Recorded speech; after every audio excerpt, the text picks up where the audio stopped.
Welcome to the Big Four Accounting Firms podcast, brought to you by big4accountingfirms.com and Big Four Accounting Firms YouTube. Make sure to check out our website and subscribe to our YouTube channel. In today's podcast, I want to discuss KPMG and their new CEO. They just named a new CEO. And the name of their new CEO is Paul Knopp.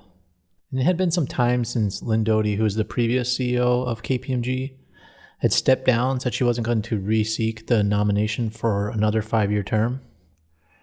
And it seems like they finally made a decision on who they wanted to become the CEO of KPMG. And Paul Knopp will be the CEO of KPMG US, not KPMG Global. And many people have speculated as to why Lynn Doty didn't pursue a second tenure. Because each of these Big Four CEOs, they get a tenure of 5 years. And then they typically renew until they retire. However, Lynn Doty did not pursue a second term as US CEO of KPMG. She could have possibly stepped down due to their recent audit scandal, or she could just be taking an early retirement. We might never know, but she was pretty close to retirement age anyway for a typical partner. But partners typically don't leave when they're 60. They typically go to the chairman's role or move up into the firm. And this is the second Big Four female CEO who has stepped down and decided not to renew her term. And the other was Kathy Engelbert of Deloitte. She recently stepped down too, and she didn't renew her second term, or I think it might have been her third term. And she decided not to renew her term and instead became the commissioner of the WNBA. And it seems that not many women want to stay in Big Four leadership. And she was recently in the news talking about negotiating the WNBA collective bargaining agreement, and she got some pretty favorable salaries for the WNBA players. And she said she worked on that, and she said she had to look at the spreadsheets because she said the spreadsheets aren't very favorable to women, which could speak to why she left Deloitte. Maybe she asked for additional compensation and she didn't get it. And this might be the same for Lynn Doty. Maybe they didn't feel they were getting paid as much as their male counterparts. And another reason I say that the women don't want to stay in Big Four leadership too is because both of these women were replaced by older white men instead of a woman or a minority. So I'm not sure if this position is favorable to them or they just don't want to stay in it. And Paul Knopp isn't the only person that got a new position. KPMG also named a new vice chair, Laura Newinski, who will be taking over for P. Scott Ozanis. And what this means is that Paul Knopp will run the day-to-day for the U.S. region, while Laura Newinski is responsible for KPMG's North and South America region, which includes the U.S. And Bill Thomas is still going to be in charge of KPMG Global. If you remember when Bill Thomas took over, you might remember that he is from Canada. KPMG is more of a global firm from that perspective. They don't automatically choose U.S. leaders to lead the global firm like the other firms. And this also shows up in KPMG's culture. They aren't as aggressive when approaching their growth as other firms. They don't hire as many people as the other firms do. So with that, let's take a further look into Paul Knopp's background. He's been with the firm for over 36 years, which is a long time, so he's probably pretty close to retirement as well. And he was in their audit practice. He went to the University of Texas and started out in the firm's San Antonio, Texas office.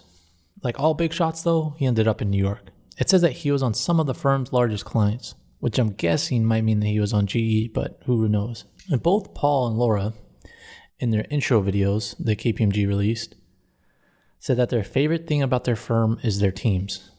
And that was a little bit confusing to me. Like the favorite thing at the firms at all is their teams.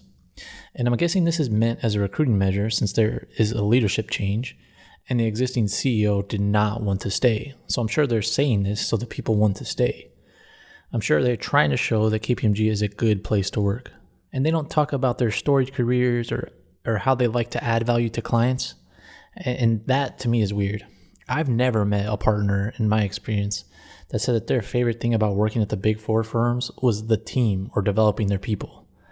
I don't know many partners that spend a lot of time doing this. They're always out selling to clients.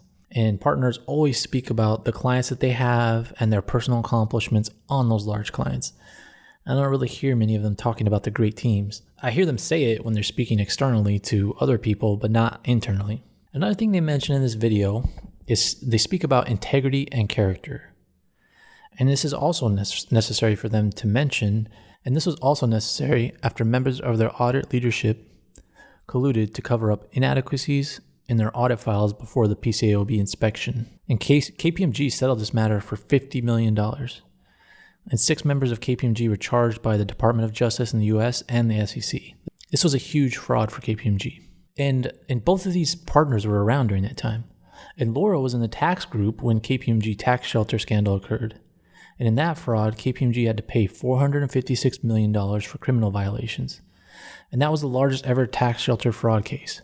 KPMG could have been bankrupted by that scandal, but the government kept that from happening because of the implications of another accounting firm going under after Arthur Andersen.